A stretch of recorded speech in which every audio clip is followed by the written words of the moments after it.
Um, so let's deal with the earthquake question first. Colleagues of mine at Stanford published a paper talking about very large-scale CCS in some of the basins and saying that Earth-induced seismicity was going to be a problem. And the public doesn't quite understand what they were talking about, I think, and we have to be very clear about that. Induced seismicity, which really should be triggered seismicity. This is not earthquakes that wouldn't have occurred. It's essentially in places where there is existing stress underground. It's lubricating faults and perhaps creating slip.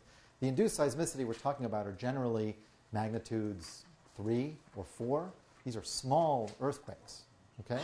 Now, that doesn't mean that people should ignore them, but they're small earthquakes. And frankly, they occur so far never from when you're injecting CO2, but so far the one, for example, there was one that occurred during water injection in Ohio not so long ago that people may have read about.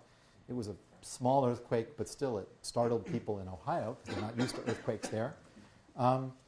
And what they did was they were frankly irresponsible. They over-injected water into a formation and weren't monitoring the pressure well enough.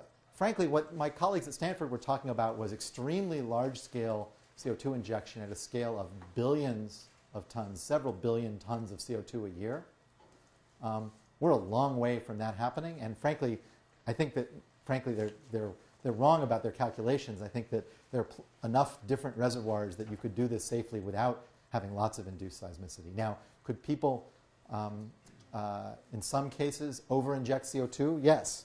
But frankly, none of that has anything to do with what we're talking about here in this project. Because, first of all, this is not an overpressured reservoir. If it were, you wouldn't be doing tertiary recovery. You'd just be pumping out the oil. This is an underpressured reservoir. And in addition, the whole point of EOR is injecting CO2 and pumping the oil out. And so you're not building up the pressure in the formation. So, you know, Oxy's done the calculations. There is virtually no chance of induced seismicity in this oil field. They've been doing water flooding here for decades, right? I mean, so they've been doing underground injection of water for decades, and there hasn't been any induced seismicity. CO2 injection is safer than water injection in many ways.